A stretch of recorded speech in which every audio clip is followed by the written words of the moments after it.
Bonjour tout le monde, j'espère que vous allez tous bien. Aujourd'hui, on va partir sur une recette simple. Il va nous falloir les ingrédients, les condiments suivants.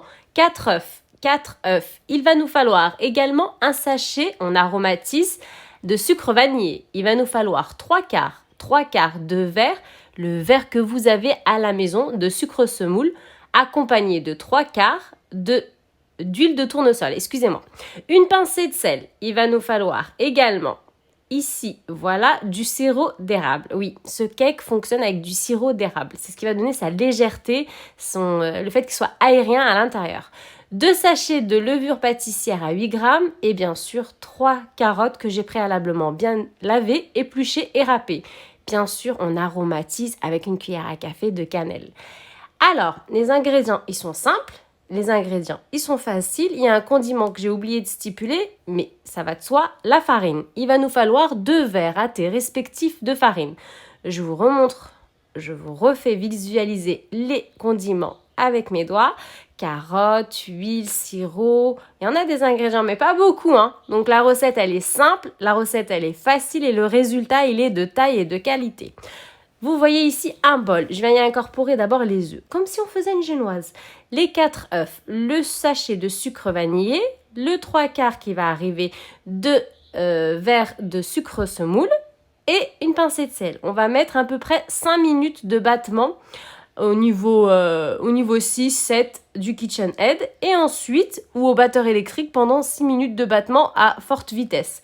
À vitesse maxi, si c'est possible. Ensuite, qu'est-ce que je viens faire? Je viendrai incorporer les autres ingrédients, les autres condiments, c'est-à-dire la carotte que je vais préalablement bien, regardez, hacher pour bien la voir. Je veux que ce soit quand même assez fin, donc je vais bien lâcher.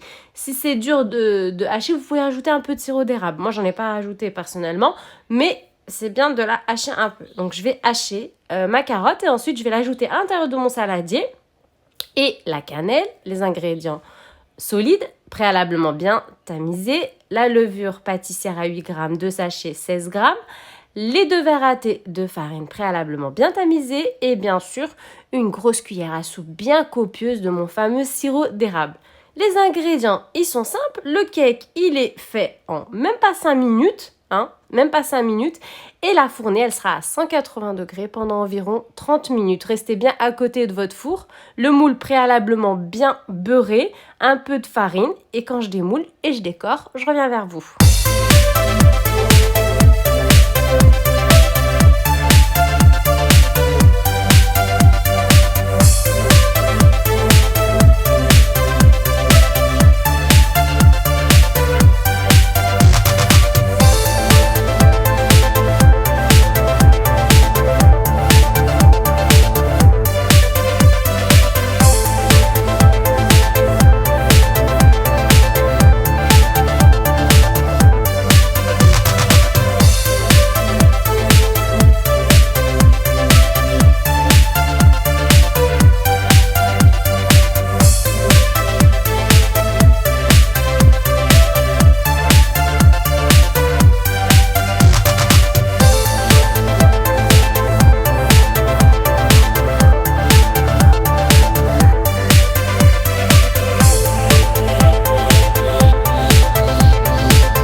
voilà, la préparation est terminée. Le moule, ici, voilà, j'ai pris celui-là. Hein. Voilà, vous prenez le moule adéquat à vos goûts. Ici, j'ai préalablement bien beurré légèrement de la farine, juste question de sécurité pour assurer un démoulage de qualité. Je viens y déverser ma préparation. Le four est préalablement bien allumé à 180 degrés pendant une dizaine de minutes. J'enfourne environ 30-35 minutes. Vous restez à côté de votre four, cuisson en bas, en haut. Vous mettez une petite poignée vous mettez légèrement le couteau à l'intérieur pour voir si c'est bien cuit. Vous n'hésitez pas à ouvrir au bout de 30 minutes de cuisson. Vous regardez. Et puis, vous obtenez un cake juste magnifique. Alors, moi, qu'est-ce que j'ai fait? Pour la décoration, j'ai simplement mis du fondant. Hein. Vous décorez à votre guise. C'est un cake également qu'on peut ouvrir à l'intérieur et décorer à l'intérieur avec une crème. La crème que vous souhaitez. Il est léger, fin en bouche. Voilà la recette d'aujourd'hui. Je vais enchaîner immédiatement par une seconde recette. Je vous laisse après. Alors, pour ce faire, il va nous falloir 2 cuillères bien copieuses de poudre de cacao. J'ai pris une Nesquik. Vous pouvez prendre une autre, il n'y a pas de souci. Poudre, Lion, ce que vous souhaitez. L'essentiel, c'est que ce soit une poudre de cacao.